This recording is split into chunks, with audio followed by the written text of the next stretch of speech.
Krishna, Hare Hare, Hare Rama, Hare Rama, Rama Rama, Hare Hare.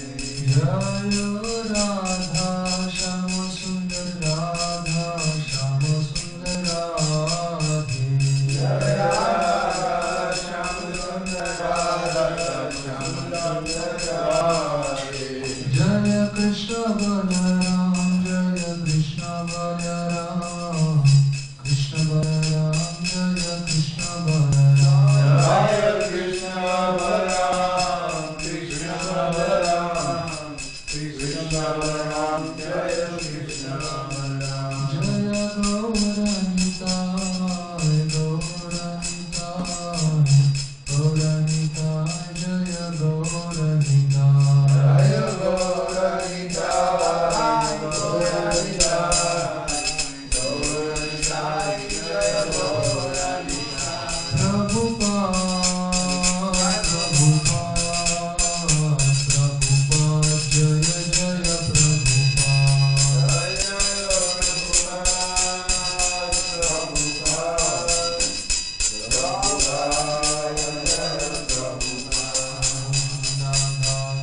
Jaya Jai Shri Prabhupada. Yesterday we were discussing the different standards that Srila Prabhupada set up. The different standards that Prabhupada set up as soon as the temple was opened. So here are the offerings that Prabhupada wanted the devotees to make for 10 plates every day. Mangalarti is sweet rice and 3 kinds of sweets. Hopefully rasgula is there. Breakfast, 2 puris, halava, sabji and fruit. That's practically what we're having now. Rajbhog. Each plate gets 6 chapatis, rice, dal, 4 kinds of sabji, khichdi, kheer, pushpana rice, chutney and Delhi sweet. You have to remember that this cooking was being done on coal and kerosene. Then Uttapan, fruits and sweets, but because it was festival time, there were a lot of foreign devotees here, and some of the Matajis knew how to bake. So they devised a way to make an oven here. They have these tin trunks here in India. So they went to the tin trunk maker, and they made a box to go on top of the gas burner with a hole in the bottom. And that way, for this Uttapan offering, they were also making cookies and cupcakes and cakes. So that was also from the start, a little bit afterwards.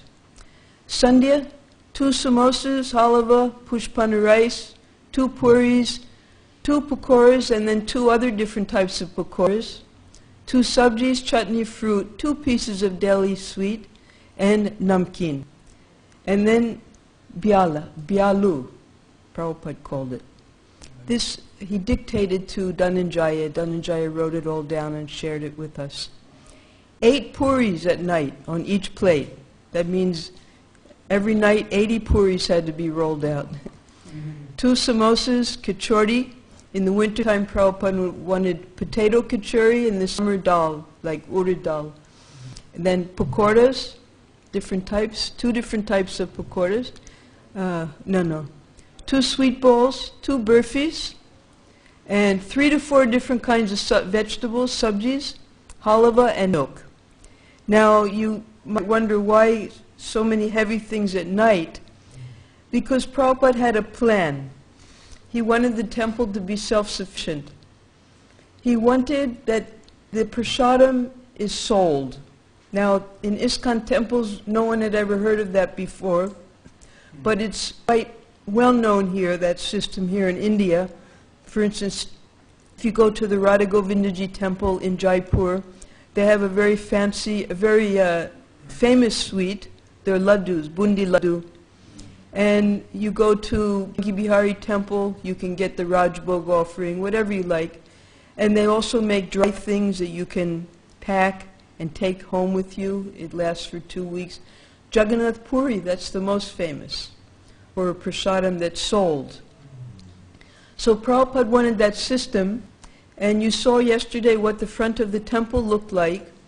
So we made all of the tables that were made for the guest house, we took one of those guest house tables, and by the way, those tables are still in the guest house rooms.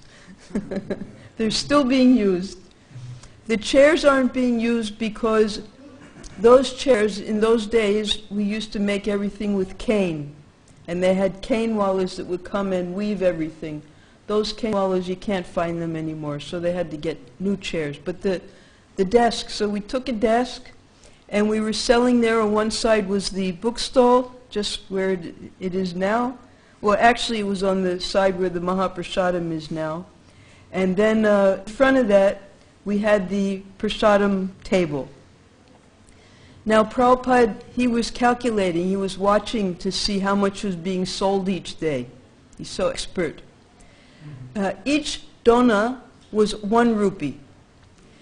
And, of course, the devotees had no money in those days, so it means it was being purchased by the outsiders. And every day we were selling about 60 rupees worth of donas, the cups of prasadam. But on weekends, we were selling about 100 cups, because we know that more people come to Vrindavan on the weekends. So then Prabhupada estimated the average is 80 cups a day. Now, 80 cups a day, he then calculated exactly how much we're spending each day for cooking and how much we're getting in. So we were, let's say the average is 8 rupees, we were spending, all of that was costing the temple 100 rupees a day to make. The prices were quite different in those days. Ghee was 22 rupees a kilo. Rupees were worth a lot more in those days. So then Prabhupada said, look, if you're going to eat well, you have to collect well also, because there's a deficit, 20 rupees a day. So then he made another plan that if we're only collecting 80 rupees a day, we're spending 100 rupees a day, it means on weekdays we have to start cooking less quantity. That was Prabhupada's solution. So that detail was set up by Prabhupada. Now it was April 27th, up to the 27th was the festival. Right after that, Srila Prabhupada had to leave and go on another tour, another world tour. And he left us 3 months to finish up the project. Whoever was going to stay here, and we all know whoever lives here in Vrindavan, the most difficult months to live here are May and June because it's very hot before the rainy season. So most of the devotees, they just come for the festival, and they were going to go back to their temples for their usual responsibilities. Some devotees were staying, but only a handful. We had 10 deities to take care of, and we had the whole project to finish also. Before the grand opening even started, Prabhupada called Saurabh, and he said, I want you to leave immediately and go to Bombay and start the construction. He wasn't even going to let Saurabh stay for the grand opening. But there were so many details that had to be taken care of that he decided that he better stay. But as soon as the temple was opened, he sent both Saurabh and Gunarnava immediately to Bombay to start the construction there. Now, the weather didn't agree with Gunarnava. He's from UK. It's a cold country. So, and also Bhagaji was missing Gunarnava too much, because Gunarnava, he said Bhagaji was like a parrot on his shoulder. Bhagaji was always telling him what to do and speaking to him like his conscience. So the two of them were a pair. And when Gunarnava left, Bhagaji wanted him to come back. So Gunarnava came back, and he gave him 2 assignments that we discussed yesterday, because Prabhupada wanted this temple to concentrate on education. So Prabhupada wanted a Gurukula. So one day Prabhupada called Dhananjaya, and he told Dhananjaya, I want you to go to Bhagaji and ask him if he can donate land for us to build a Gurukula. Because Bhagaji used to be a retired college principal. So Dhananjaya went and spoke to him, and immediately Bhagaji was ready to do that. And the land that our Gurukula is on, you'll see now, in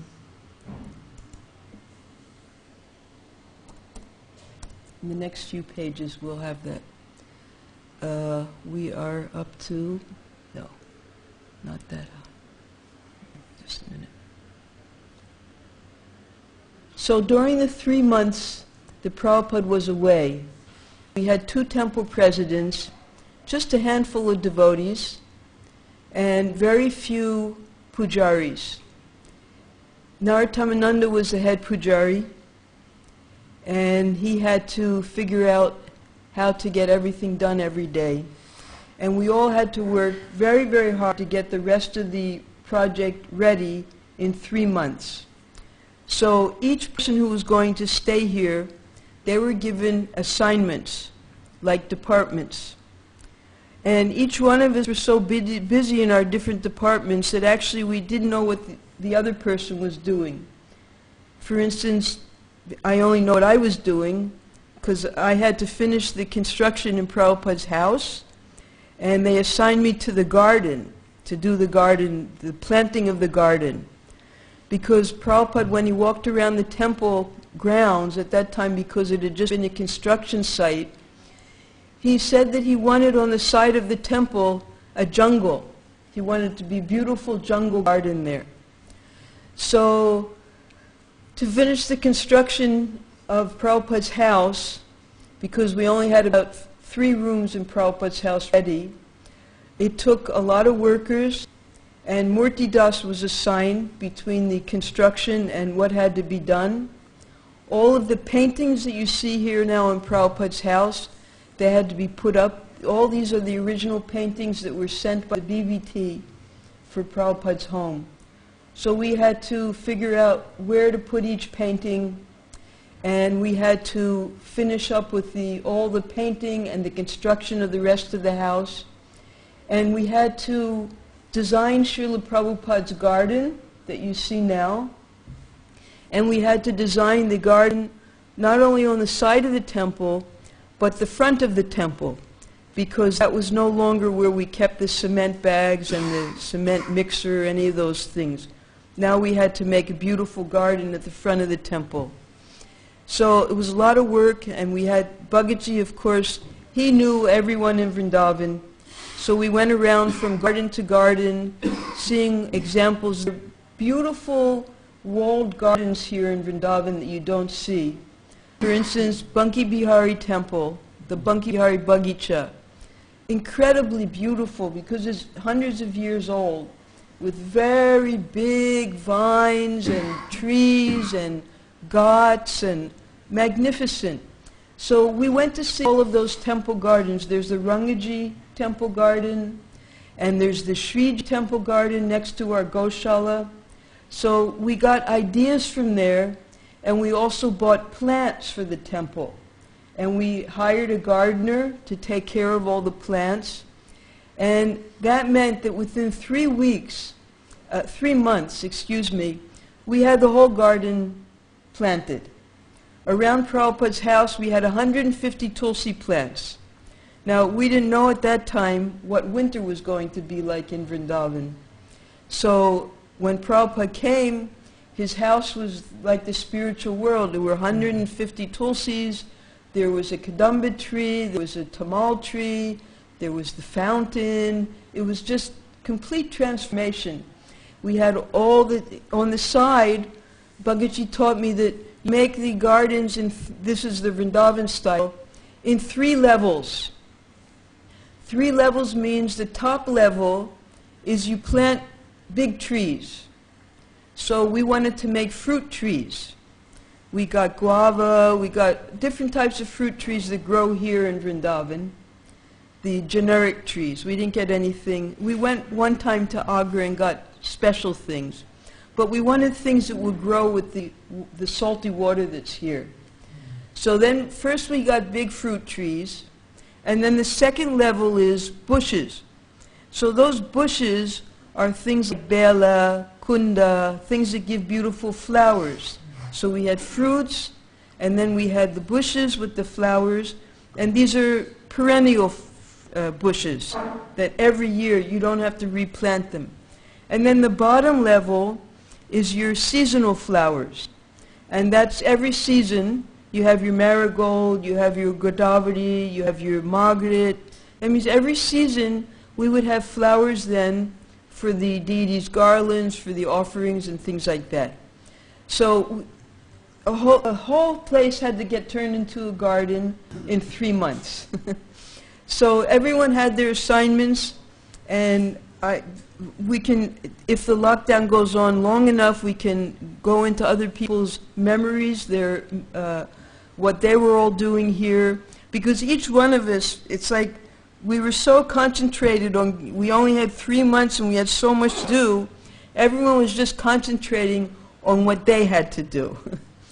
So now Prabhupada has come back.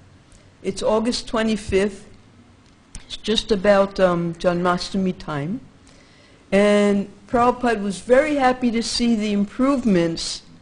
But as the spiritual master, he didn't spare pointing out all of the things that didn't get done. So we had the toughest time any of us ever had during that return trip of Srila Prabhupada. He was pounding us to get things done. Now, for instance, he wanted shops made at the front. So we made the shops, but then there were legal issues, so we had to close the shops down. So then Prabhupada, he gave the example, he had a little saying, big, big monkey, big, big belly, Ceylon jumping, melancholy. He said, Hanuman, he was the only one who could jump over to Ceylon. But then if you ask the other monkeys, now you jump over, they put their head down, belly finished. So he said, don't use the money. You wasted money to build the shops, and then you wasted money to close the shops down. He said, whatever money you have, don't use just for eating. You have to develop all these things. So he would check the budget of every single thing that was being done, and especially the marketing. He wanted only one-time marketing for the entire project. Whatever was needed each day had to be turned into the marketer in the evening before. The marketing had to be done in the morning, and only once. And if we didn't turn it in the evening, we couldn't get anything. And only one person was doing shopping for the whole temple. And he would call that person in and constantly check how much the loki cost, how much the aloo cost, what the quality is. He would check every single detail. He was setting up the restaurant, so he was having the cook in the restaurant bring him the things, he would taste them. He would even get sick because he'd have to taste all these things that he couldn't actually eat. And we were getting more and more worried that he was going to get sick again. At that time, it was Prabhupada's servant was Upendra. So Upendra and I were getting so worried because Prabhupada, he got to the point because he was eating kachoris and parathas and all the things that they were going to be serving in the restaurant. So after a while, Prabhupada, he was calling in, he was saying, only make khichdi for me today. He couldn't eat his normal meal because he was getting sick from tasting all these things. So one day we were discussing, what should we do, you know, Prabhupada's getting sick. So Pendra said, all right, I'll ask Prabhupada, I'll talk to Prabhupada. So he, lovingly, he went to Prabhupada. He said, Prabhupada, we're very worried that you're eating all these fried things, these fancy things, and you're getting sick, you're not able to eat the things that you normally eat.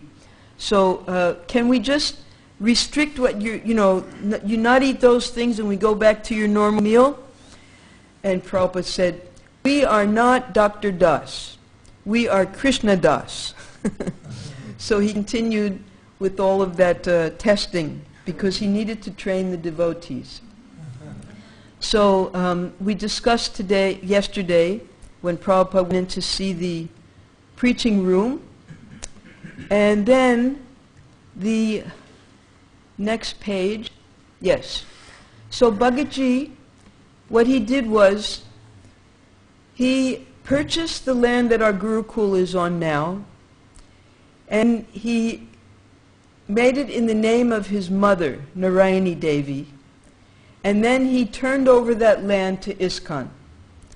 And then he donated 3 lakhs, which was a huge amount of money in that time, 3 lakhs, to build the Gurukula building. And because he was a principal, he knew what was needed in a school.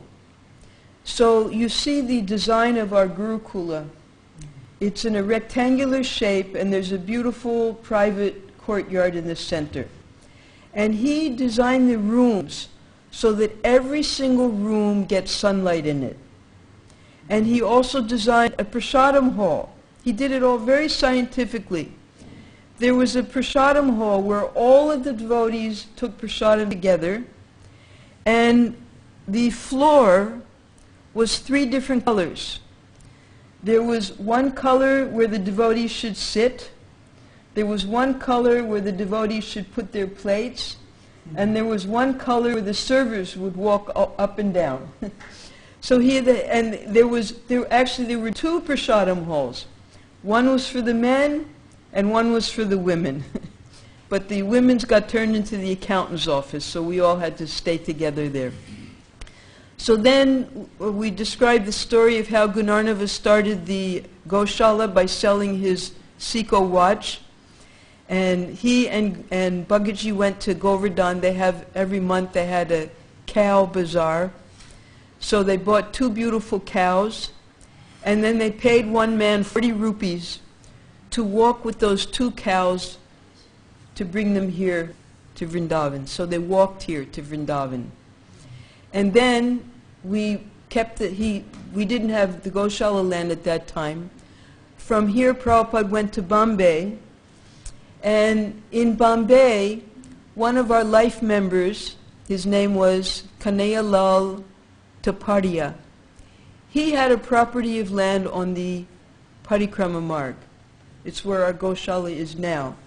It's the original plot. You'll see there's 1 square plot where the cows are inside. All the cows are still kept in there at night. So that was the original Goshala. And he had 10 small rooms and 2 big rooms. All of it's almost like that. They've built on top of that. But you can see the 10 original rooms and the 2 big rooms. Like the upper room, one of them now, I think Sanak Sanatan has his family there. And then downstairs. And there was no running water. We only had a well and no electricity. So the guest house, because the guest house was the only place, now this guest house was built in a very special way by Saurabh. He was such a genius. Because it was the only land that we had, and we had temple devotees, and we had to have a guest house, because Prabhupada wanted the guest house to support the whole temple. So what he did was, he made an inner part and an outer part. Now the inner ashram, that has 10 big rooms and 4 small rooms. The 10 big rooms were for the brahmacharis, and the 4 small rooms were for sannyasis. And that even today, it's not the brahmachari ashram anymore, it's a brahmacharini ashram, but even today those rooms are still being used as an ashram. Then he wanted to do something different, because he went traveling all around Vrindavan to look at the different dharmshalas, and he said he saw that they were all practically the same design. And he wanted to do something European style. So you'll see the amazing effect that he made here with the diagonal corners so that they had verandas. Every single place, every single room has windows and ventilation. And then in each corner, the four corners of the building, he left an opening so that within the air would be able to flow, and then there would be ventilation for the entire building. So that was the guest house. But then when Mr. Tapardia donated that land, Prabhupada wrote to Akshayananda Dhananjaya that immediately move all of the women and children out of the guest house, and they should all go live there. All the grihastas have to go live down at the Tapardia house. And they must all come for Mangal Arti. Now, we didn't have the back gate at that time. When we had to come for Mangal Arti, we had to go by Fogel Ashram and then come up the main road and reach here by 4:30 every day. And not only that, Prabhupada said that 4 men had to always stay on the property because otherwise thieves would come. And they had to build a wall because there was no wall at that time. So it was very austere living there. It was also really beautiful Braj style, living with the cows and there by the Parikrama Marg. So you had both things, the austerity and the bliss mixed together. And then Prabhupada wanted a mukut business. He put Dhananjaya in charge of the mukut business. He told Dhananjaya that Tapardia house, that is your home, and I want you to make the mukut business down there. So in the guest house, there were 8 to 10 rooms being taken up by the mukut business. That means we had the tables, and the Matajis were making the outfits. They made a velvet outfit, they made a pajama outfit. They were doing the work, but it was taking up 8 to 10 rooms in the guest house. And Prabhupada wanted strictly, guest house is just for guests. If you stay, you have to pay. So any devotees who wanted to stay in the guest house from then on had to pay. He wanted all the devotees out of the guest house. He wanted all the grihastas moved down there with the children, and until the Gurukul was finished being built, he wanted the Gurukula children also moved down there. That's where they were in those 2 big rooms. And he wanted the mukut business sent down there. So everything shifted then. It was really what Prabhupada wanted. Things were happening then. Then that way the guest house was freed up so that we can actually have guests. And the rooms were, if I remember right, 4 rupees a day for a single room, and 10 rupees a day, or 6 rupees a day for a single room, and 10 rupees a day for a double room. So then it was, that way the guest house was able to support the temple. So then on the next page, I think we'll see the construction of the Gurukula. The bell. All right, first we have to tell the bell lila. Now, next time you go into the temple room, please stand in front of Krishna Balaram, and there's the arch in the back, right now where the 24-hour kirtan sits most of the time, in between the 2 pillars. There's the arch, and in the middle of the arch, look down at the floor, and you'll see an indentation in the floor with some white epoxy over it. So originally, we had a bell there on the top. There was a ring. It was about an 8-inch high bell. And whenever there was arti, someone would very exuberantly ring that bell. One day they rang it so enthusiastically that the bell fell. And that's what that indentation is in that place. That time when the bell fell, it didn't hit anybody on the head. The second time, it hit someone on the head. But that's 1 or 2 years later. So we were lucky this time. The bell fell, the bell broke, and all it did was dent the marble. But then we didn't have a bell. So we couldn't ring the bell when we came into the temple, we couldn't ring the bell during Artik, and everybody missed the bell. So Dhananjaya, he decided he's going to make a new bell, but he's going to make a very big bell. And that bell you can see inside Prabhupada's room here. That's the original bell. Dhananjaya gave that to Bhaktisiddhanta Prabhu, and Bhaktisiddhanta Prabhu donated it to Prabhupada's house. 30-kilo bell. Now, Dhananjaya, he had a new idea. He wanted that bell to go at the front of the temple where it is now. See, right up there. You hear the bell ringing? And the chowkidar should ring the bell. See? Because coming from England, where they have churches, they always ring the bell, you know, like that. So like that. He wanted something, and he thought that was that's why Saurabh must have made it for a bell. So according to him, he made that bell for that place. So when Prabhupada came back, Dhananjaya came into his room and said, Prabhupada, I made a new bell. Would you like to see it? And Prabhupada said, where is it? He said, well, I have it right outside. What's the ring and the bell on the top. He put a big piece of bamboo with 2 workers, and he brought the bell into Prabhupada's room here to show him. And Prabhupada said, oh, that's a very nice bell. I want it to go under the tree so you can ring it during Arti time. And Dhananjaya said, no, it's not going to go under the tree. It's going to go at the front of the temple.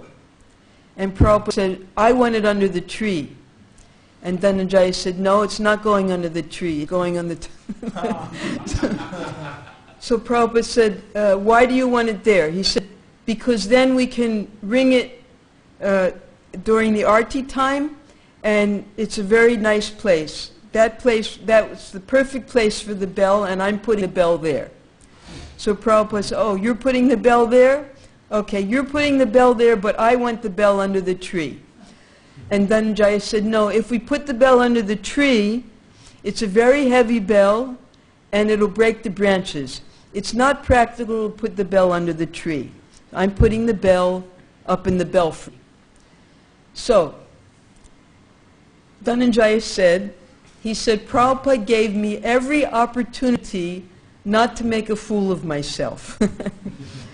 So what happened was,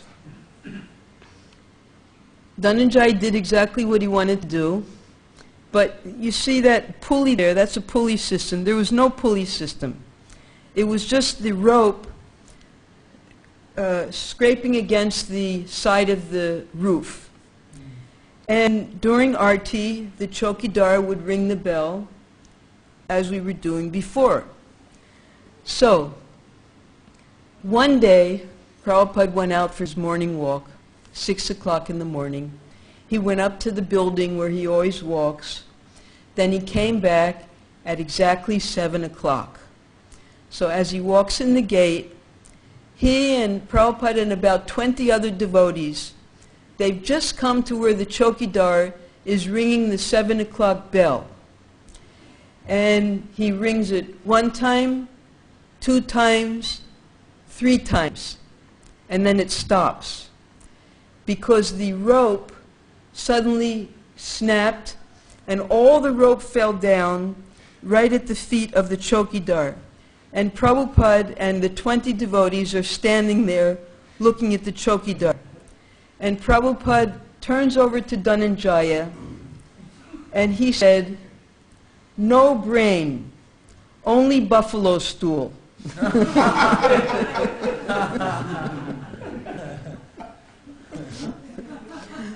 So a little bit before that, Prabhupada called Dhananjaya in.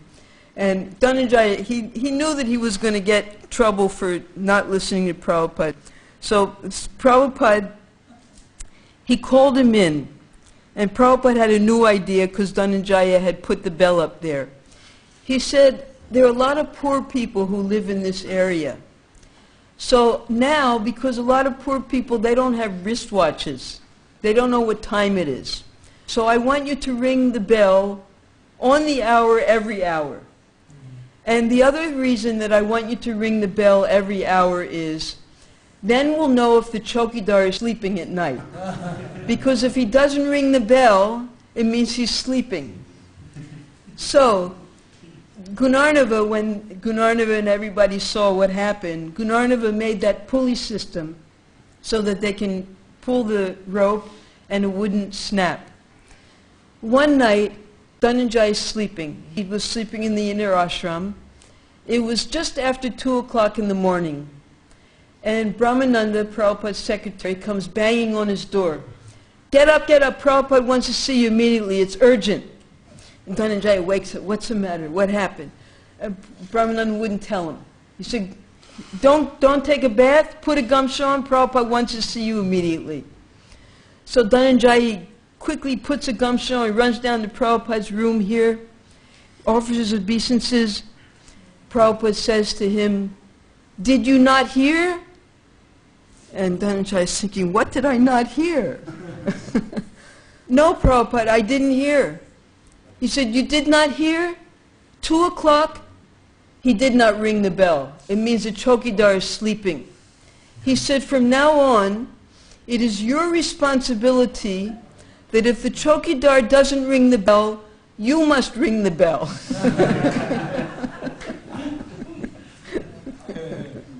So that's the bell lila that Dhananjaya says. Now we have to continue praying for Dhananjaya. He's still in the hospital with COVID-19. The doctor called his wife, Balgopal. They're not allowed to go see him. They're not allowed to speak to him. But the doctor called and said he's holding up on his own, which is a good sign. So we can all make prayers for Dhananjaya Prabhu. Now this is our... Narottam was doing the pujari work, but we didn't have a head cook. And that means all of us were being assigned to the different offerings. I cooked the Mangalarti sweets, somebody else cooked the breakfast, someone else cooked the Rajbhog, because all those big offerings were going on. So, but there was nobody overseeing things. And that means that someone cooked the Rajbhog, they used up all the boga, and then there was nothing to cook the evening offering with. That's the way it went on. And our temple commander, Smarahari, some of the Matajis wouldn't listen to him. So he decided to leave. He was so frustrated, he decided to leave. And as he was walking out the gate, Prabhupada called him and spoke to him. What was the problem? Why are you leaving? And Smarahari was in tears practically. I can't, they're not listening to me. I'm trying to do it, but they won't follow what I tell them. We can't get the offerings done. So there was a major problem in the kitchen. So Prabhupada then called the Matajis who were giving trouble. He spoke to them, and then he arranged that everyone would cooperate. But we needed more cooks. For instance, one day there was nobody to make chapatis. So in front of Prabhupada's house, there was a chowkidar. He was just a young boy from Vrindavan. He happened to be a Brahmin, and his name was Balaram. So we're running around trying to find somebody to make enough chapatis for the plates. And just by chance, they asked Balaram, do you know how to make chapatis? Yeah, of course, he was Brijbasi. He knew how to make chapatis. So he made chapatis. And when Prabhupada heard that he was a good chapati maker, they dismissed him as chowkidar, and they decided that Prabhupada said he would be allowed to cook because he was a Brahmin, he was a Brijbasi, and he was already a devotee, but he was just doing that chowkidar service. So he was cooking. Eventually, he got initiated the next year in the next initiation. His name was Krishna Balaram Das. So, but then Vibhu Chaitanya came. He was sent by the Supreme Lord to take over the kitchen.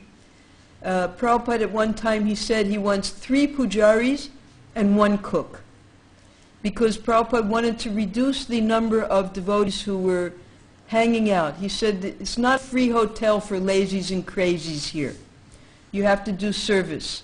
And there were a lot of devotees who weren't fully engaged in service.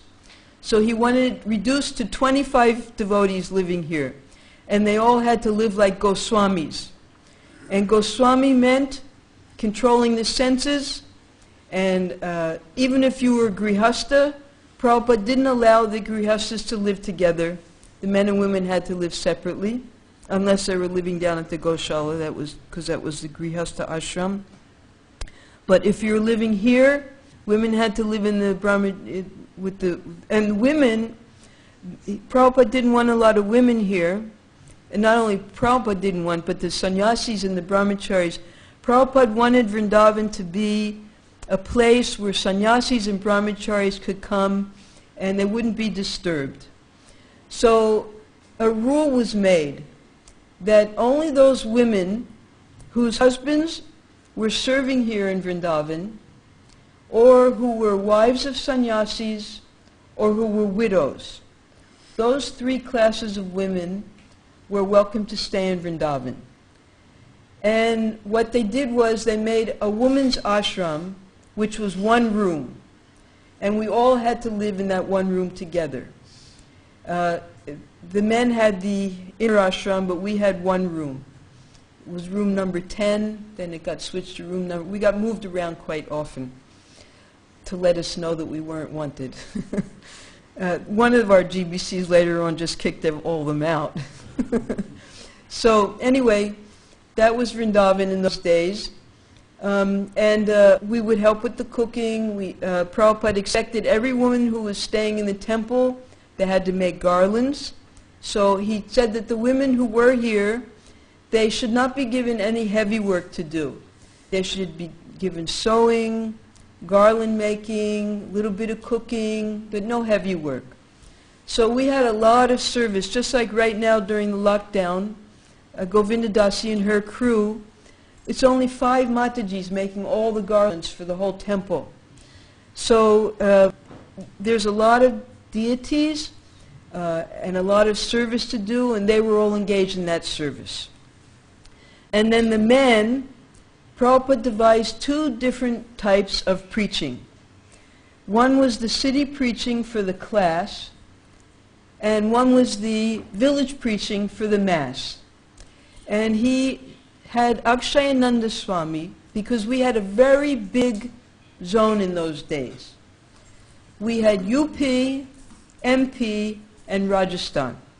So he had Akshayananda Swami and the brahmacharis constantly traveling and preaching, setting up preaching centers in Jaipur, Indore, Kanpur, Lucknow, anywhere that they could put, did I say Indore? Yeah, anyway.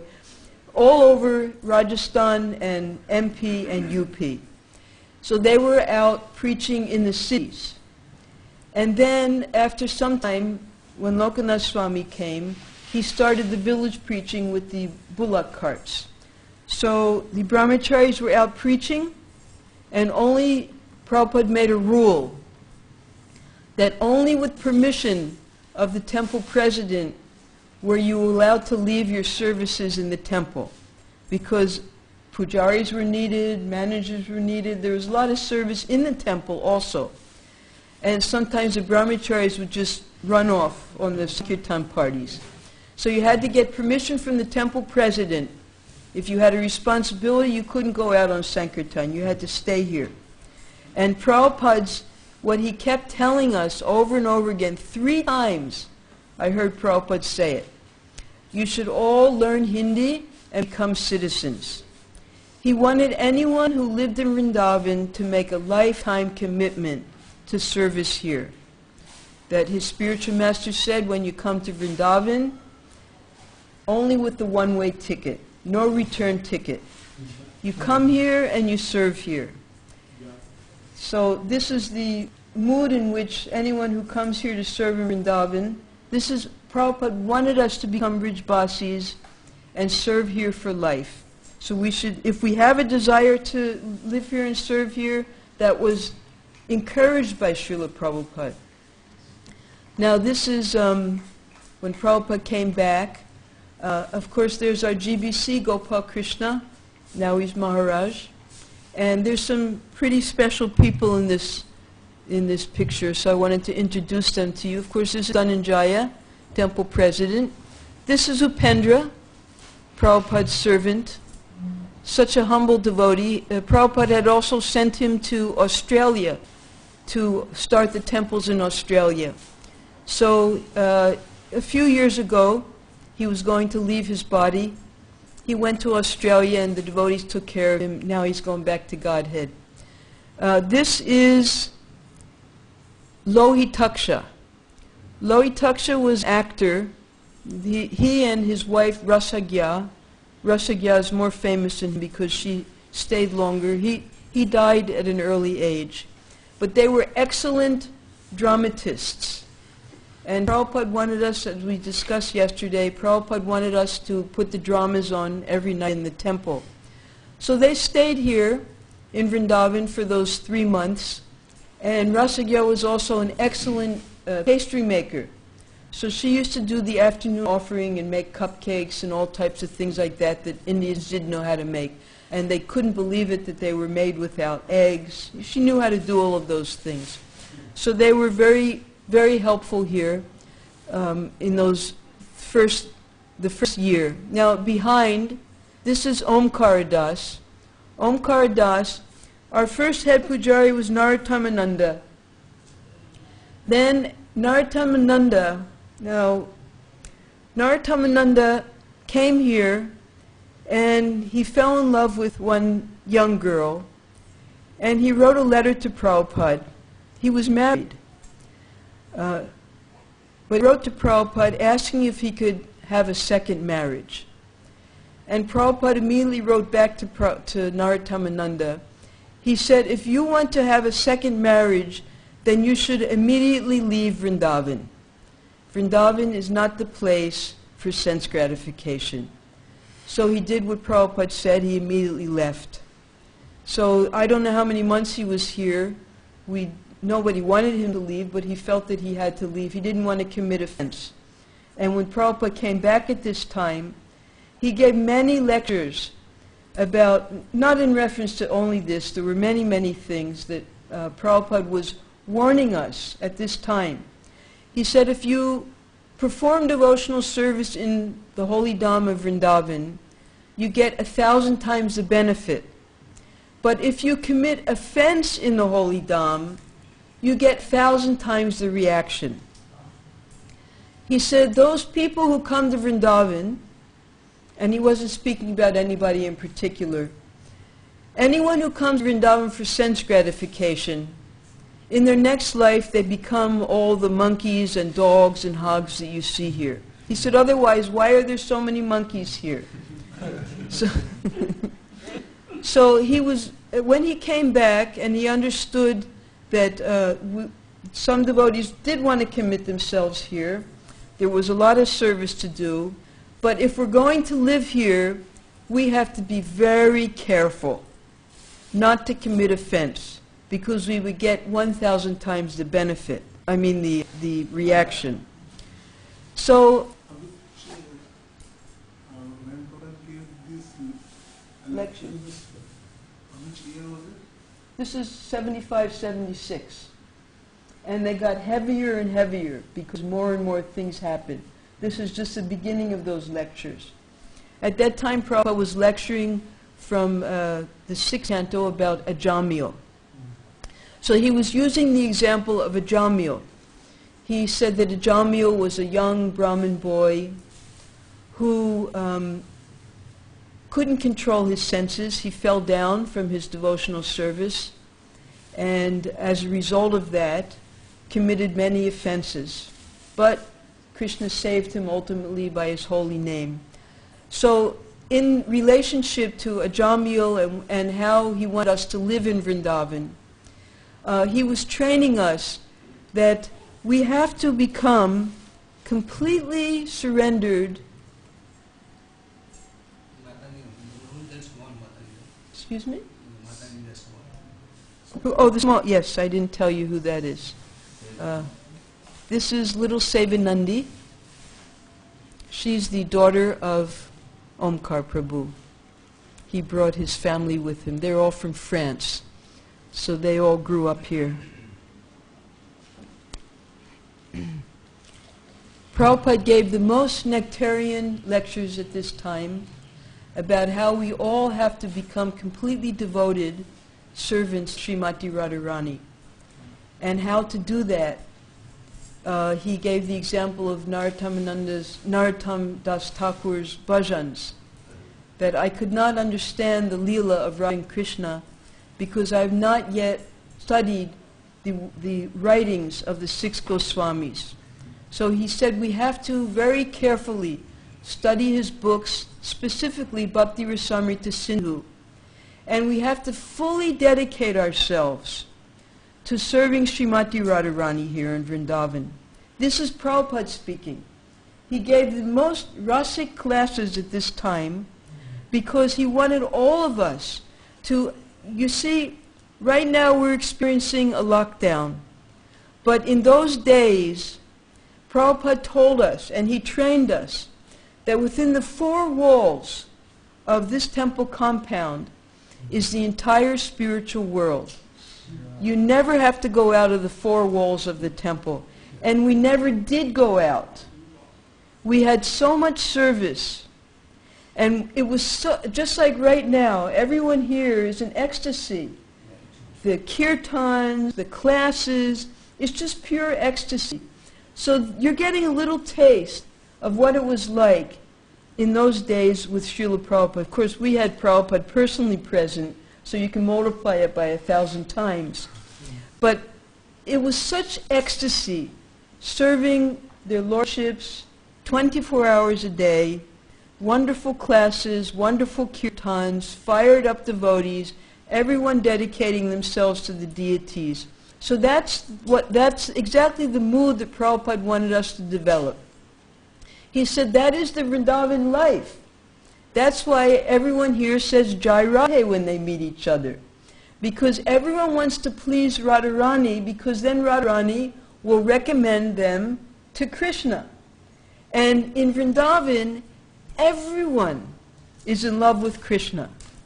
The birds, the flowers, the dust, and probably he'd make a whole list of every single living entity that loved Krishna. And they all try to get Krishna's favor by pleasing Radharani. So this is how Prabhupada was training us. But not everyone was able to do that. When Prabhupada came back, because, you know, you've got May, June, July, and then in July, August starts Shravan. And Shravan time is when they have these Ras Lila performances in the different ashrams. So some of the devotees were going out and watching these Ras Lila dance programs. And Prabhupada completely cut it. He said, people think that by watching these Ras Lila programs, they're going to understand the Leelas of Radha and Krishna. He said that there's no way you'll ever be able to understand the Leelas by watching these Ras Leelas. He said you'll only be able to understand the Leelas of Radha and Krishna by studying the works of the 6 Goswamis and by living like a Goswami in Vrindavan. So this is how Prabhupada trained us to live, and very happily this is how we all wanted to live. So this is Prabhupada giving his lectures. Every morning, Srimad Bhagavatam class. Every evening, Bhagavad Gita class. Or sometimes he would listen to his disciples giving the class. So then Prabhupada, he had another avenue. He said, because women's population was diminished, he wanted as many brahmacharis. He wanted brahmachari pujaris, which is what we have now. It's wonderful to see so many brahmacharis as pujaris. That's what Prabhupada wanted. He wanted the brahmachari pujaris. He wanted the sannyasis to preach, preach, preach. As soon as they took sannyas, he would send them out preaching. And he said that for those who were living in Vrindavan, he wanted the retired people to come here. He gave the sloka, here, panchas means 50, panchas urdvam, vanam vrajet, that after the age of 50, one should go to live in the forest. And which forest? Vrindavan forest. And then he gave the quote here that Prahlad Maharaj. I'll increase it so we can all see it. Yes, Tad sadhu manye asura varya deinam sada samudikva diya asat griham hitvatma gatam griham andakupam vanam gatayad darim ashrayet harim. Harim? Ashrayet harim. So we should go and take harim ashrayeta. We should take shelter of Hari in the forest. So he wanted retired people to come and live here. And he was encouraging anyone over the age of 50. Of course, no devotees at that time were over the age of 50. They weren't even over the age of 30. It was all, everybody was just young in those days. We were little babies in both ways. So, but that's what he wanted. He wanted the life members to come here, stay in the guest house. They could purchase a room. I think a room in those days was 20,000 rupees. So then there were some. So there was one Grihastha couple. They were living together in the guest house. And this Grihastha couple, they were Indian. And the husband, he decided that he's going to have to make some money while he was here. So what he did was, you know, they sell like, what's it called, those eye drops? What's it called? Eye tone? Eye tone, yeah. So he had his own brand of eye tone, Ayurvedic eye drops. And he was telling the devotees, you just use these eye drops and you'll never need glasses. So all the devotees were buying his eye drops, taking it to the West. You know, he's making big, big business. And the devotees came and told Prabhupada what he was doing. He's making, you know, he's selling us all eye drops. We don't have to wear glasses anymore. And Prabhupada was furious, completely furious. He said, if you come to Vrindavan, it means you're taking shelter of Krishna. It means you don't need to do business. You don't have to try to make money. Because everything, who here is making money? Nobody's making money. And how, is anyone starving? No, we're all getting Mahaprasadam every single day. So, and that's the way it was. That's the way it was. Nobody had any money. Except for the one Grihastha. So Prabhupada said, yes, my Guru Maharaj had the exact same problem. That as soon as they got the Bagh Bazaar in Calcutta, and they had nice marble floors and nice rooms, everyone started to fight about which room they were going to stay in, and there were arguments. Before there were no arguments because there was nothing to argue about. Nobody had anything. So he said, that his spiritual master, he said, better I just sell all the marble and use the money to print the books. If you ever get money, print books. And Dinabandhu said 2 days ago, that's Radhakund consciousness. That's what Bhaktisiddhanta Saraswati told Srila Prabhupada. If you ever get money, print books. So Prabhupada was training us to take complete shelter of their lordships. This flute, by the way, you can see in Prabhupada's room here. Our fourth, let's see, Narottamananda, then Drupada, then Turyadas. I don't think anybody was in between. Then Turyadas. Turyadas and his wife came 1976. That's much later. But they got this silver flute, and they got his wife, Shaktimati, she was sewing the clothing. There weren't enough pujaris, so she used to also dress. Krishna and Balaram, husband and wife, would dress the deities together. They did a beautiful job. And then Omkar and his wife came after them. So even the Grihasthas, because they were living austerely, as Prabhupada wanted them to, they were serving their lordships together. And the outfits were being made by the devotees. Now, of course the pujaris know about this, but now we have the big, beautiful new deity kitchen. But before, we had the pujari room, we had the kitchen, and there was no transfer room, unfortunately. They didn't make one. That was where the staircase was going down to the other kitchens. But then there's an upstairs room. And that upstairs room was supposed to be where the pujaris lived. And there was even a shower there. I don't know what they use it for now, but the pujaris were able to shower and run down, do all the puja. And then on the other side was where now it's the pujari office, but that was where the head pujari could live. And like that, everything was arranged so the pujaris could be there right in the temple. And then the brahmacharis were in the brahmachari ashram. Everything was arranged very nicely for the devotees to live here and never have to go outside. So here you have Radhashyam Sundar in one of their night outfits. Okay. So now Prabhupada comes back August 25th. He's chastising us all left and right about what we didn't get done while he was away, so that when he goes away the next time, we have a lot more to do. And then on Radhastami Day, he laid the cornerstone of the Gurukula construction.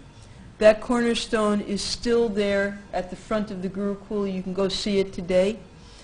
And Prabhupada had high hopes. At that time he started, because the Gurukul boys had already come, I don't know, maybe it was couldn't have been more than 20 boys, and the teachers had come.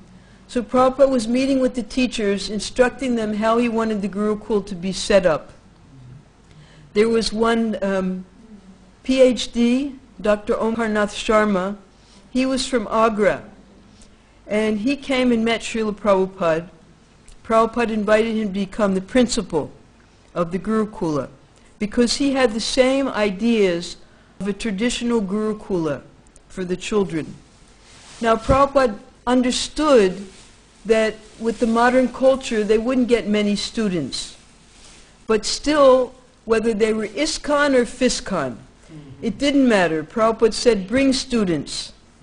And he didn't want them to be charity students. He wanted them to come on payment basis, because if you got charity students, then it wouldn't be high quality boys. So he wanted the boys to be trained as Brahmins, but some of the boys weren't Brahmin quality. So then he would, this came later, but they would be sent to different places, to Goshalas, to the farms, like Hyderabad farm, to learn how to take care of the cows, if they weren't able to study Sanskrit. Because a Brahmin, naturally they were all learning Sanskrit, but Prabhupada said, we don't want the boys to be grammarians. They don't have to learn a lot of Sanskrit. They learn reading, writing, mathematics, Sanskrit, all the bhajans, mridanga playing. What we want is that they're all devotees of Krishna. So the real purpose of the Gurukula was that the boys become devotees. This is our Gurukula, the construction. You see let's see, there's the courtyard in the center. It's just coming up. And you can see across the road what was there, nothing. That was Ban Maharaja's college, about 3 buildings, that's it. Otherwise, there were no buildings here. I mean, you can hear it, but until you see it, it's very hard to believe. You can see all the way to Mathura Road. There were, all those trees over there. That's the other side of the parikrama path, because people just didn't live out here. And here was Prabhupada making a big project. This little building on the left, that's our administration building, where the president's office is, and right there. That's so. Yeah. Well, this was. See, this square was the Kedia land, and we didn't have enough money to purchase it. we didn't purchase it until about 1980 something, when Kadamba Kanana was our temple president. He arranged it. Because we were having, I mean, we had so much to do. Prabhupada, it was 1975 the temple opened, and then Prabhupada left us in 1977. We had so many responsibilities with just between the temple and the Gurukula. We didn't even know if we were going to need that land, because the temple, you know, Iskcon had to grow, and we had to get dedicated devotees to stay here. And then after Prabhupada left, we had to build the Samadhi, which took another 13 years or so. So Prabhupada, when he would go on his morning walks, sometimes from the villages, the farmers would come with all their subjis, and Prabhupada would barter with them back and forth to get the fresh subjis at the cheapest price. So you can see there, Prabhupada was successful that day. He just bought some Sejna Danta. Seeing the Brahmanandas tying up in the cloth. Sejna Danta, drumsticks.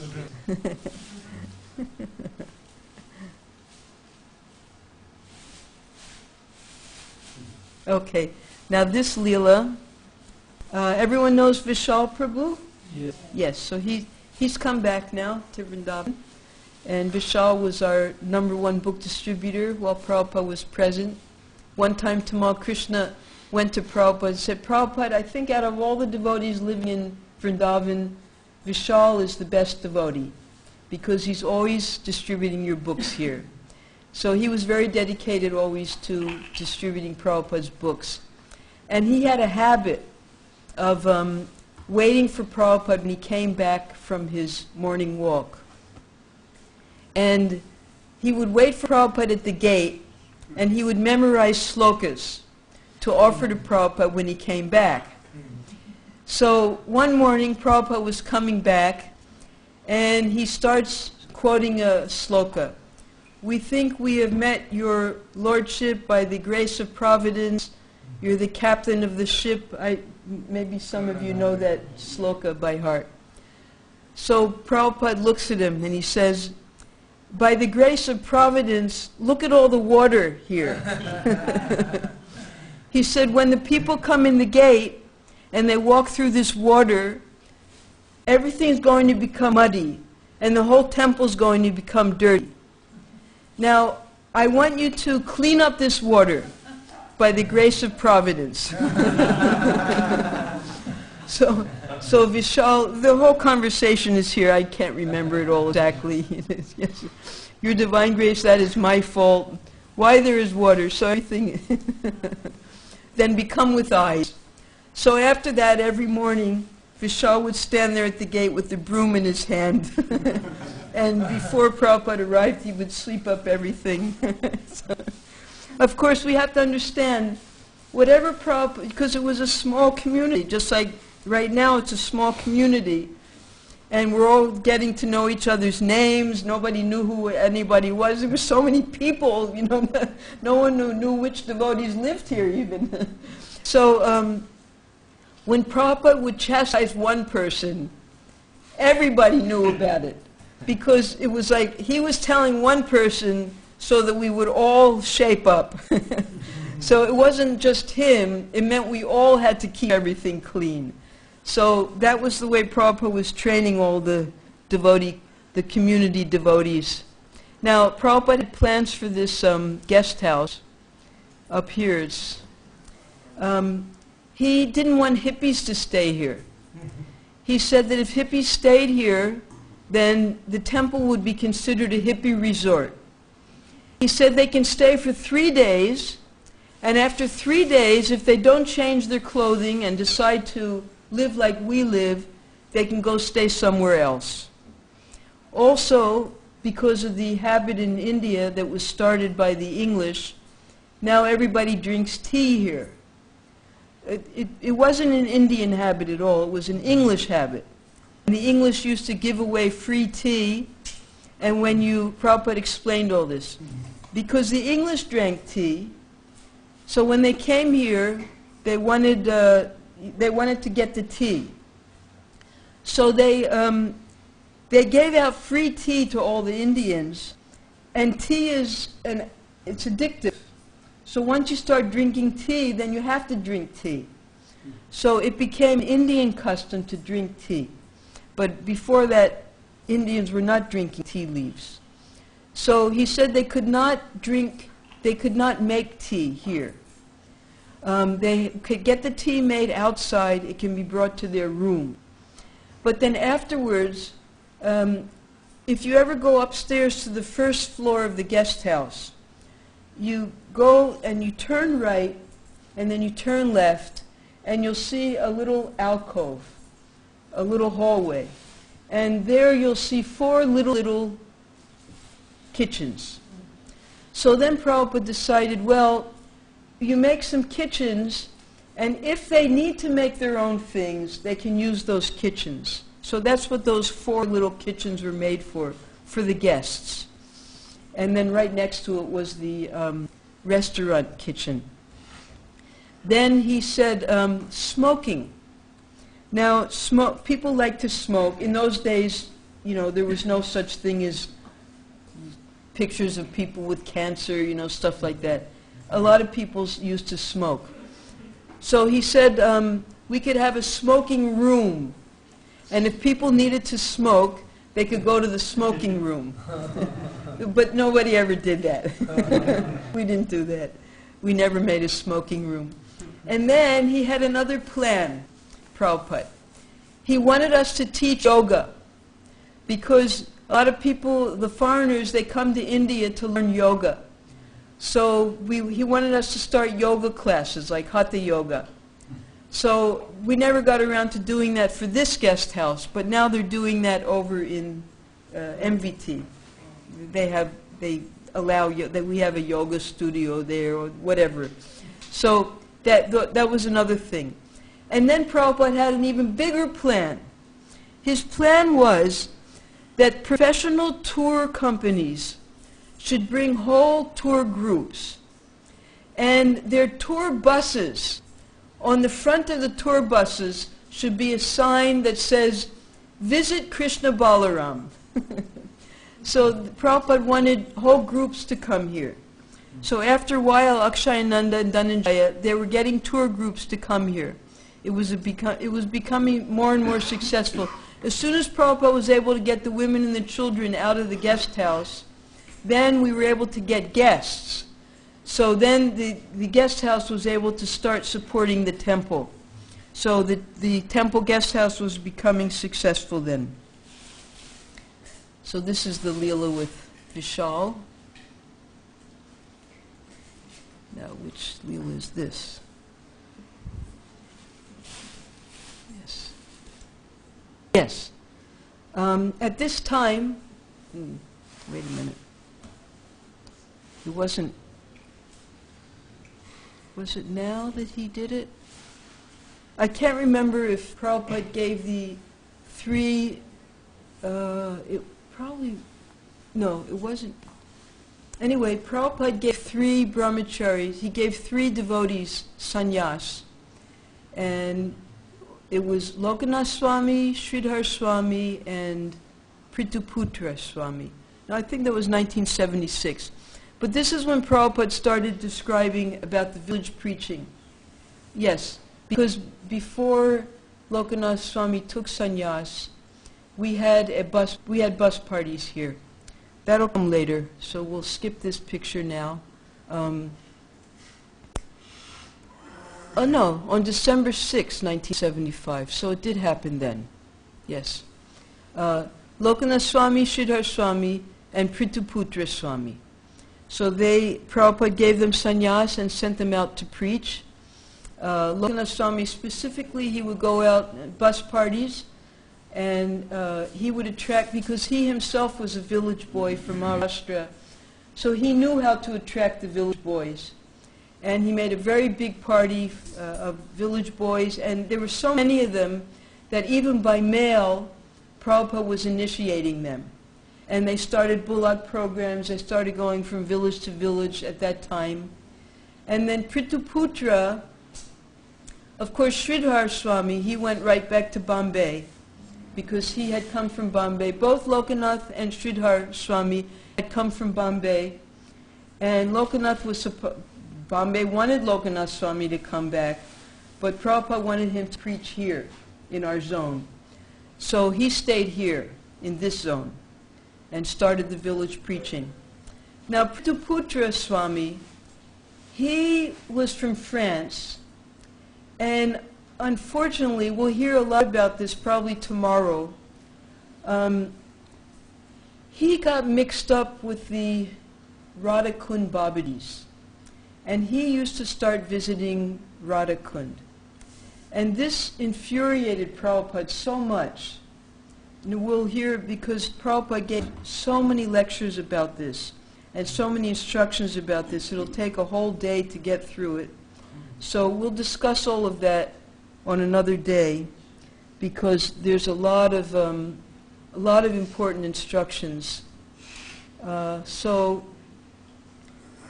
this, you see, Prabhupada's very grave looking here, because he realized, see, the Babajis are very much opposed to preaching. And according to the Babajis said that Prabhupada is ruining their Sanatana Dharma because he's preaching. And what is he preaching? I mean, Prabhupada gave the example of Sri Chaitanya Mahaprabhu. Mahaprabhu, he didn't build any temples. He didn't live in Vrindavan. He was traveling and preaching for 6 years constantly all over India. And then he entered into his Antya Lila. So the example of Chaitanya Mahaprabhu is, and even when he was living in Jagannath Puri, his devotees would come and he was constantly engaged in Sankirtan with them, like with the Rath Yatra and so many other Leelas that we'll read, that we read in Chaitanya Charitamrita. So Chaitanya Mahaprabhu was teaching us to preach. And even when he came here, he sent his, he revealed where the different holy places were, and then he sent the 6 Goswamis to come here to establish temples in these places. But he personally was simply preaching. So Prabhupada explained that what the Babajis were trying to do is, and I remember one Babaji came here at the time from Radhakund, and he would regularly come to visit Prabhupada. Whenever Prabhupada came, he would come to pay Prabhupada a visit. And one time, when he was walking out of Prabhupada's room, Prabhupada told Shrutakirti told me afterwards, he said to Shrutakirti, he's simply coming here to steal my disciples. Because they saw that Prabhupada was so successful. Prabhupada was making temples all over the world. So much money was coming. And even Jayapataka Swami, he once explained once he was at a Kumbh Mela, and he heard them because he could understand what they were saying. He knew Hindi and he knew Bengali.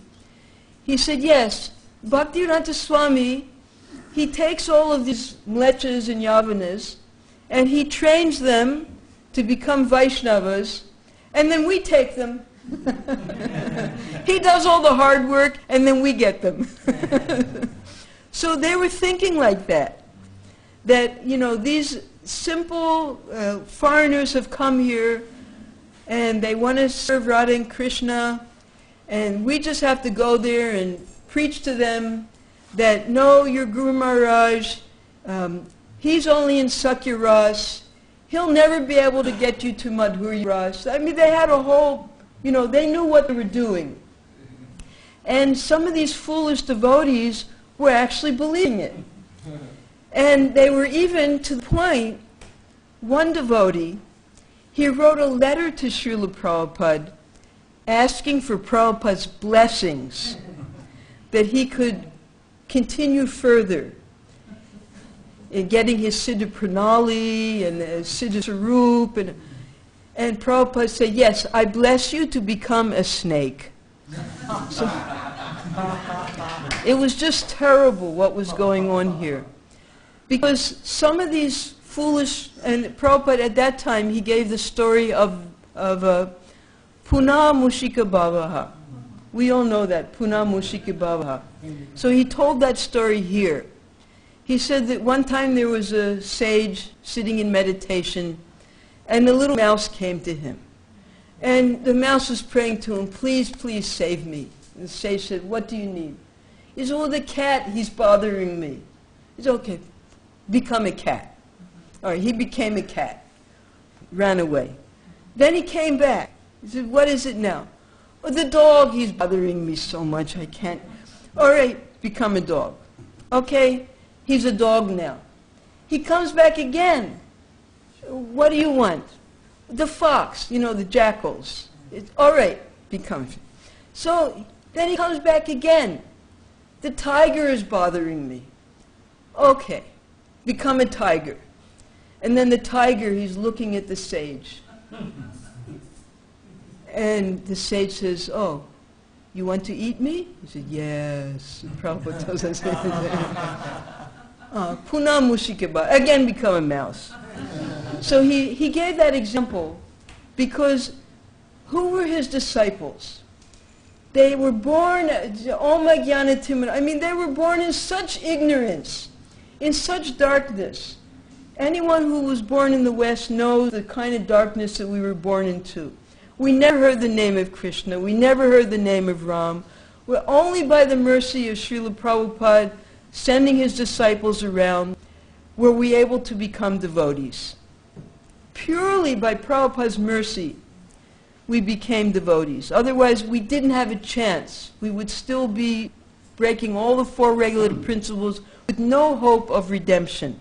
Just by Prabhupada's mercy, we were picked up.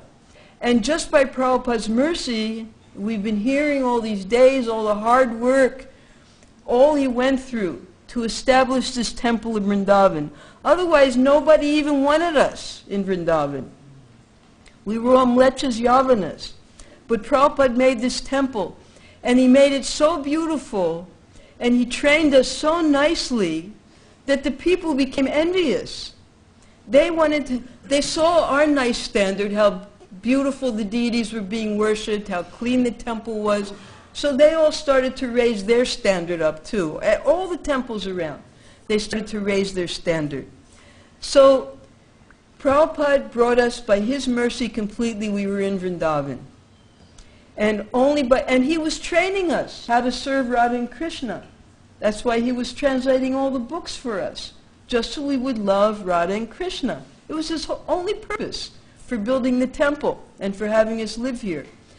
So some of his disciples, specifically the disciples, practically all of them, came from the Sanskrit department because they had learned a little bit of Sanskrit, a little bit of Bengali. And they thought, well, now I know Sanskrit, now I know Bengali, I can read all the six Goswami's books on my own, and I can go out and listen to the lectures of the other people in the other temples. So that was the first complaint that came to Prabhupada.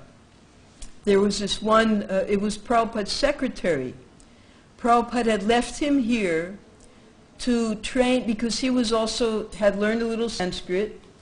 So he wanted this disciple, I'm not going to mention any names, he wanted this disciple to stay here and train the pujaris how to do nice puja. So he stayed here, but he didn't like, because he was, he thought, I know Sanskrit, I know so much more than the other devotees. He didn't like the caliber of the classes, of our Bhagavatam classes. So he was going out and listening to other people's classes. So the devotees informed Prabhupada that he's going out. So that was the first letter that Prabhupada wrote, that I have received reports that you're going out and listening to so-and-so. If you don't like the caliber of our Srimad Bhagavatam classes, then you give the classes. But no one is allowed to go out. It was so strict in those days. And I've also heard reports that now the Indian devotees are going out because you're going out. Everyone must stay within the temple, and if you don't like the classes, you give the classes. So that was the first complaint that came. Then the next complaint that came was that the same devotee, he had gone to Bombay, and Bombay they needed library books. So Bombay gave him 4,000 rupees.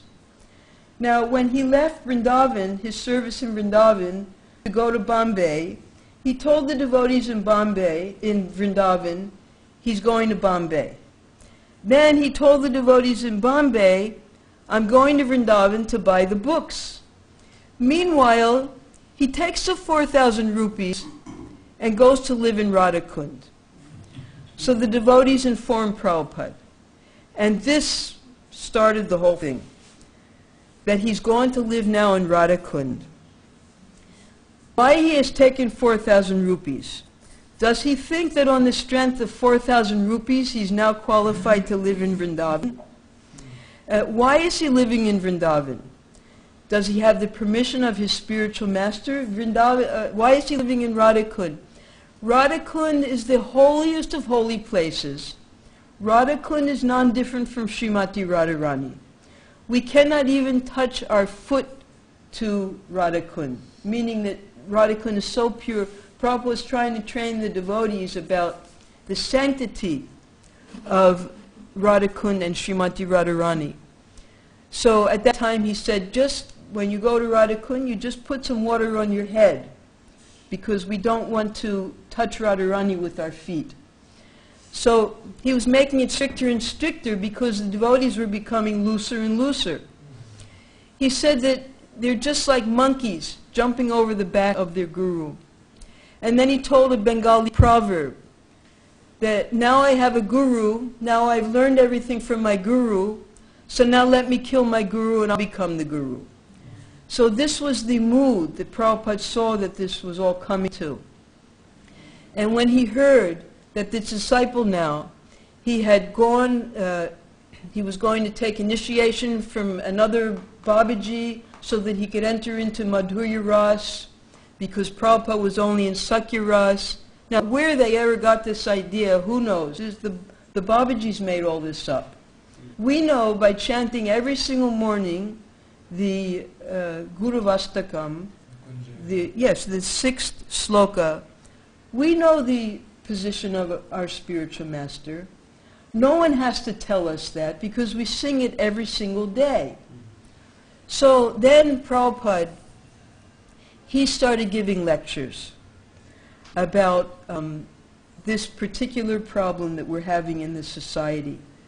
And it spread just like coronavirus. Because the devotees, when they came here, and everyone goes to visit Radhakund, Babajis would talk in their ear. So they would go back to their countries. In Los Angeles, they started a Gopi Baba club.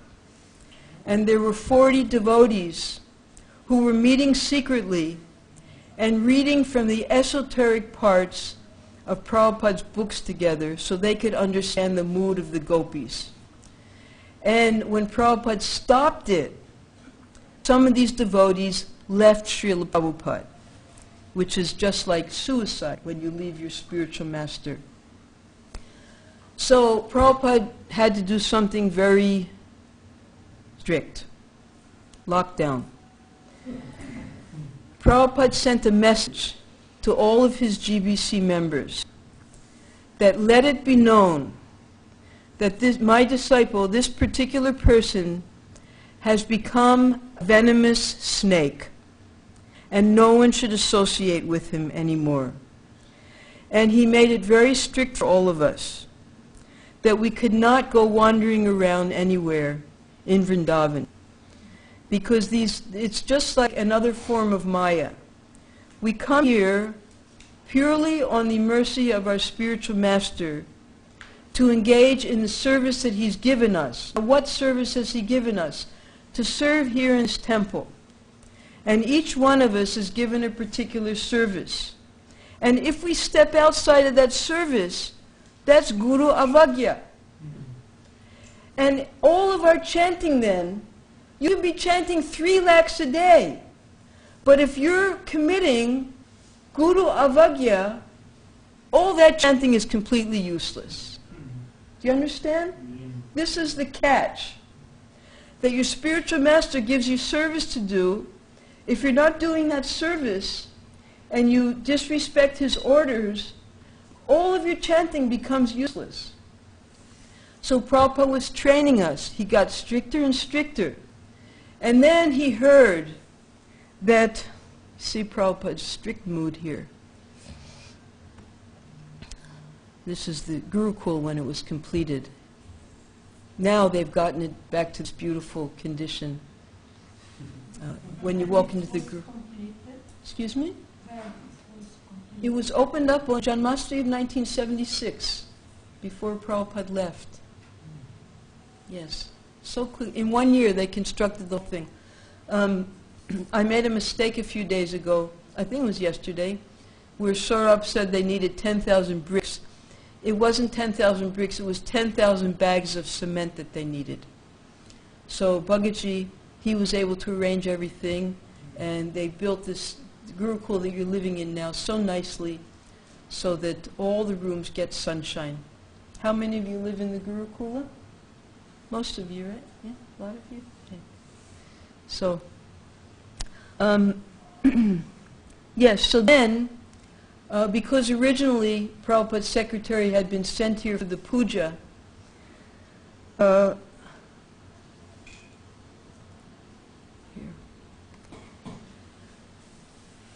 On Janmashtami, he convinced the devotees that they should do a full abhishek of the big deities, the marble deities. So in public, they had a full abhishek of the deities. And when Prabhupada heard this, he became more furious.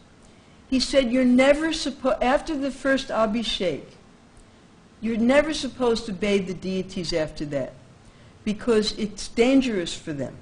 And they also realized that when they were doing it, to bathe the big deities on the altar, and where's all the water going, and the paint, and everything like that.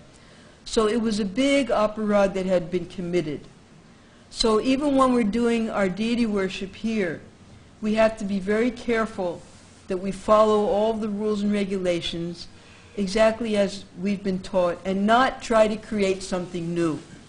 One time a devotee wrote to Prabhupada, of course here we didn't have Shalagram Shila, we didn't have Govardhan Shila.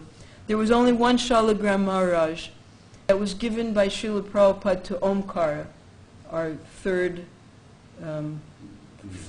fourth head pujari, that he worshipped separately. And Omkara also took that away. So all these, the Shilas that are being worshipped, they weren't worshipped when Prabhupada was present. So the point I forget the point I was going to make, but we have to be very careful when we're doing the deity worship, because especially with the worship of Shalagram Shila,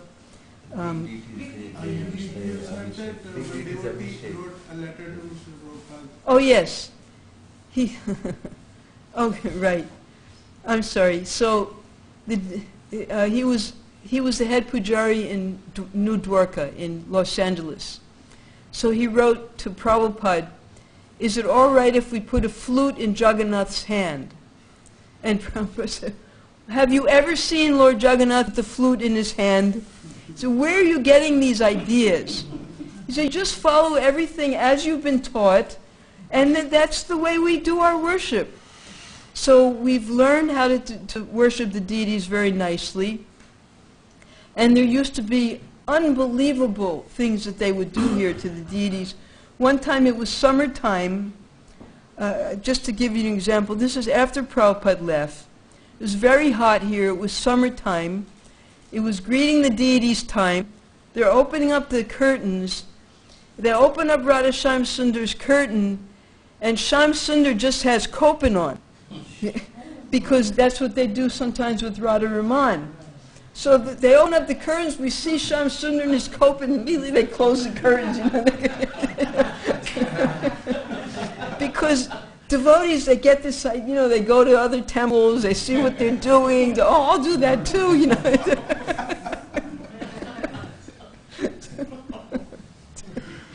So really we have to be very careful because we always have to remember, how did we come here? Only by Prabhupada's mercy. And the only way we're going to be able to stay here is if we follow his instructions. So Prabhupada was very, very strict with us. He didn't allow us to wander around. He didn't allow us to introduce any new forms of deity worship other than what he had trained us. And we can be assured that if we just go on worshipping Krishna Balaram, Radhashyam Sundar, exactly the way he trained us, we will definitely go back to Godhead. Prabhupada told us that there's a part of Goloka Vrindavan where all the Iskcon devotees So we'll all go back there, and we'll all be able to serve Krishna Balaram together, Radhashyam Sundar, Gaur Nitai, and we'll all be able, we don't have to worry about introducing any new ideas, something higher, something that Prabhupada forgot to teach us. No, Prabhupada has given us every single thing we need to go back to Godhead. And if we're really serious about going back to Godhead, all we have to do is love Krishna Balaram, Radhashyam Sundar, and this is what Prabhupada was talking about in his lectures, that we have to just develop intense love. We just have to love the deities. We have to love Krishna Balaram, love Radhashyam Sundar, and follow in the footsteps of the 6 Goswamis. And following the footsteps of the 6 Goswamis for now means Bhakti Rasamrita Sindhu, and then more and more comes as the translations come, like we have Brihad Bhagavatamrita now, things like that. But even if we don't have the new books that are coming now from Prabhupada's disciples and other people, because we never quite know if that's the way Prabhupada would have translated it. Prabhupada gave us so much knowledge. If we just stick to what Prabhupada gave us, we are assured that we're going to go back to Godhead. He guarantees it. So we don't have to worry. We don't have to imagine that there's something more. Because all Prabhupada wants us to do is love Krishna. And how do we love Krishna? By pleasing Srimati Radharani. How do we please Srimati Radharani? By doing service. And that's what we're all doing. It's nothing more complicated than that. We don't need special mantras. We don't need people to tell us who we are in the spiritual world. All of that will come automatically. One time, a devotee, he had left. He had left Srila Prabhupada, and then he realized that he was being cheated. So he came back to Srila Prabhupada. And he said, well, they're talking about Siddha Pranali and all these things, and how do we understand that? He said, your spiritual master is eternally with you. And he knows when you're ready for this knowledge. And he will give you that knowledge from within your heart. And then the disciple asked, well, what about when you leave? Then where do we get the knowledge? The spiritual master is always with you. You never have to worry. You just go on with your service, and in that way the spiritual master will give you everything you need so that you can go back to Godhead. So we don't have to worry about anything. Prabhupada has given us Krishna Balaram. There they are, just as happy as ever. And we just have to try to please them. Now here, Prabhupada had another marathon initiation. I don't know what year we're up to, because I didn't prepare these pages. April 76, okay. So we're up to the next Mayapur festival, April 76. And Prabhupada had another initiation, and we can't see the devotees so clearly here. Let's see if there's something else here. Yes. Now, here we are in this room. we'll see in the slideshows, yes, see this column right here? Yeah. This is where Prabhupada's sitting, right here. Right.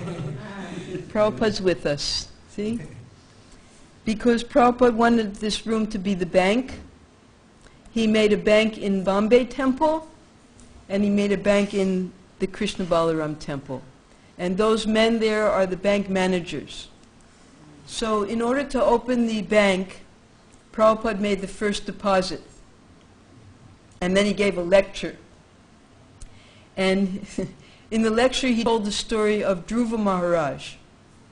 Now Dhruva Maharaj, when we read that pastime, his brother Uttama had gone up to where the Yakshas live, where Kuvera lives. And the Yakshas killed him.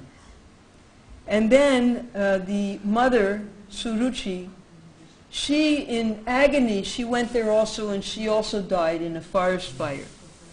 So Dhruva Maharaj, to take revenge, he decided he was going to kill all the Yakshas.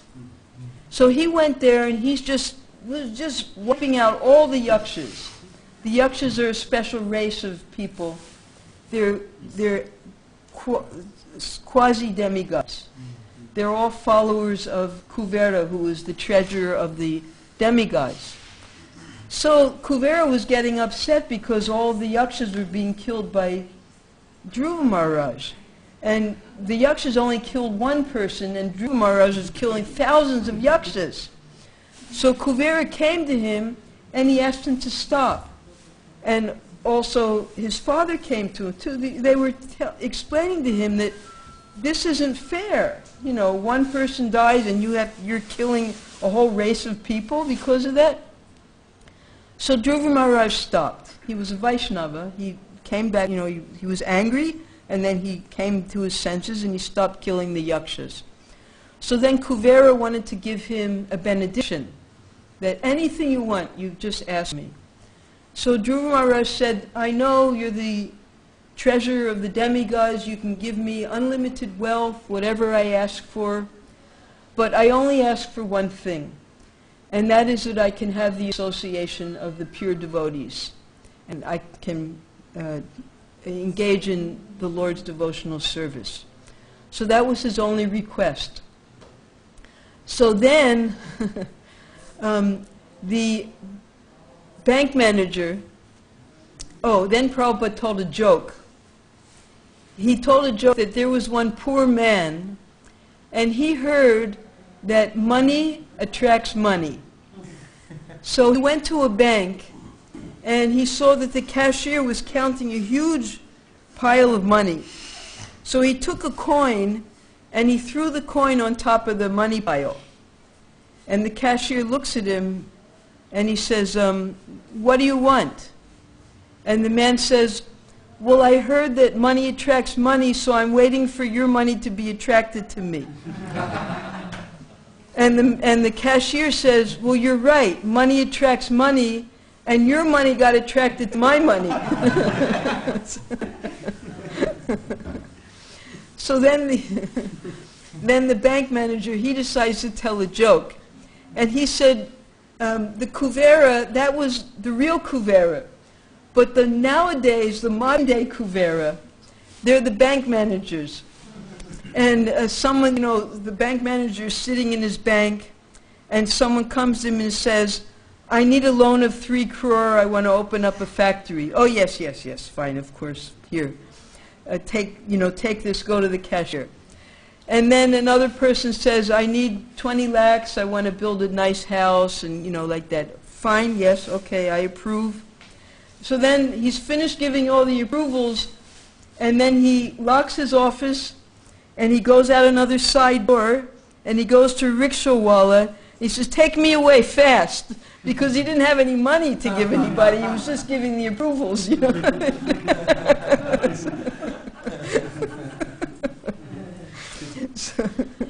So that's why everybody's laughing these pictures. They were exchanging jokes.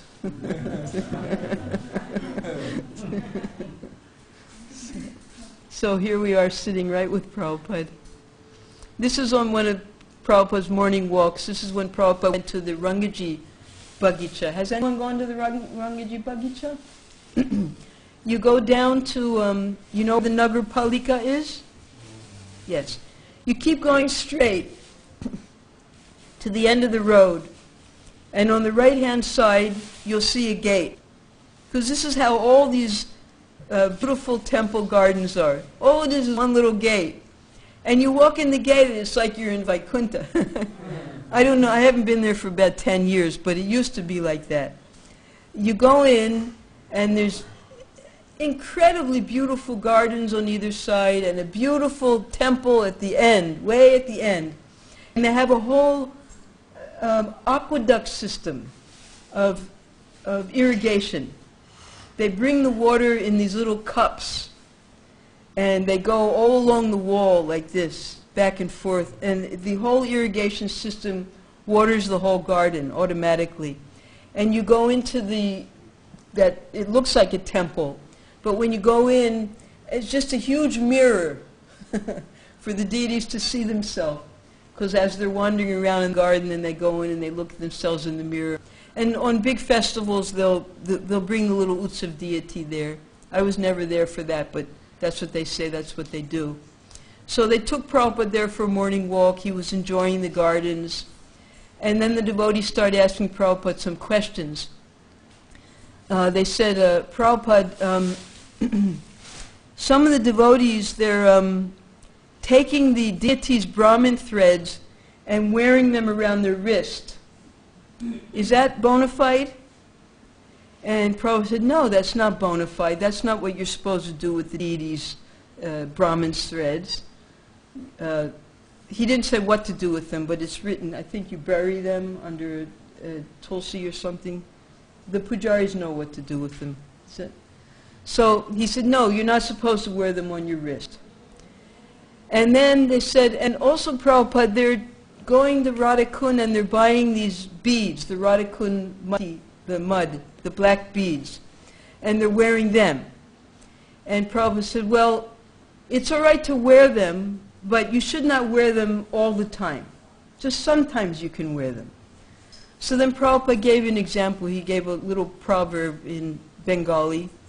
I don't remember what the proverb, how to say it in Bengali, but he said, everyone knows that crows eat stool, but the young crows, they eat more stool.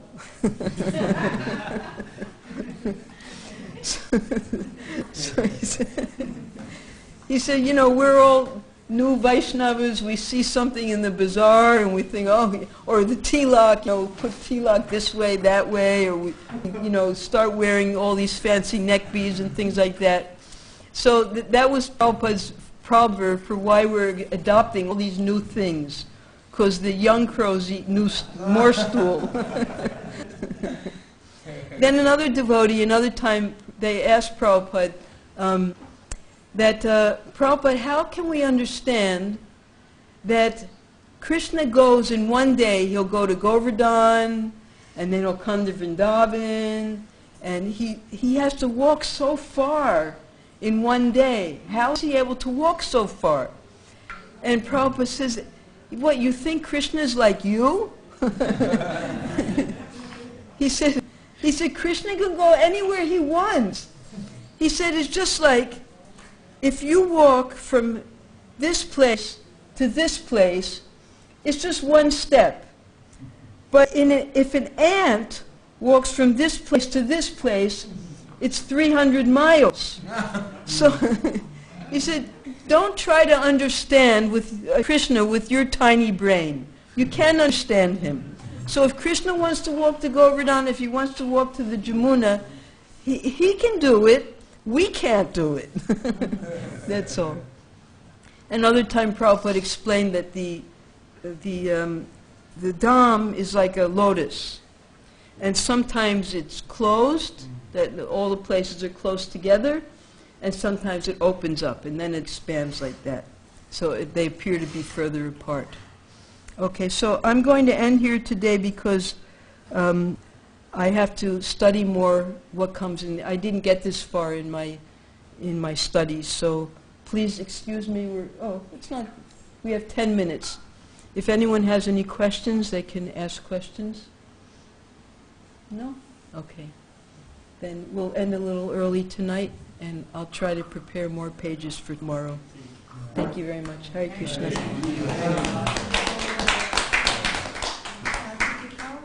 After so many instruction Excuse me? and experience with all this devotee going to Radha Kumbh, Yes. it's still going on. It's still going, because we have a choice. Either we can do Dham Seva, or service in Vrindavan, or Dham Aparad. Each devotee has a choice what they want to do here. We know so much, we got so much knowledge from Prabhupada, but then why we are deviating from it? Why are we deviating? Deviating, going to Radha Kumbh. Because we have a choice. We know what's right, but whimsically, just like we are hearing today. We are hearing today. Because of association? Excuse me? Because of association? We choose our association. Whom you are associating? We choose who we associate with. If we want to disobey Prabhupada, there's unlimited varieties of way we can disobey. But we know what's right. If we choose not to do it, then we have to suffer the consequences. That part is from which, where is it from conversation where Prabhupada says when the disciple is, I'm sorry, just Yeah. you mentioned that. Yeah, in the heart. He Yeah, gives the instructions gives from the heart. instructions Yes. in the heart when Guru knows that disciple is ready for Well, instruction. I was told that by the person that Prabhupada told it to. So, where exactly we'll find it in the book, in the books, I don't know. Okay? I'm not curious about the exact reference, Yeah. but I mean. Yeah, he personally told me that. Okay. Okay? Fine. Thank you. I know personally some Russian devotees, I don't know how, but they went straight to Radha. They didn't come to Prabhupada. They didn't get initiated. But maybe some Iskcon devotees introduced, I don't know the details. So like that is not as offensive to go. I can't comment. Because ultimately everyone came by Prabhupada's mercy because of his preaching in Russia.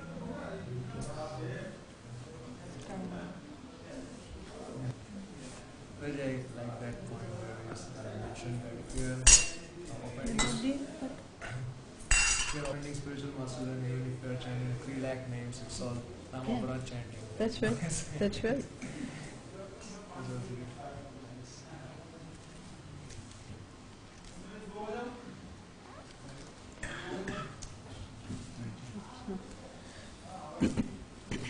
Hare Krishna.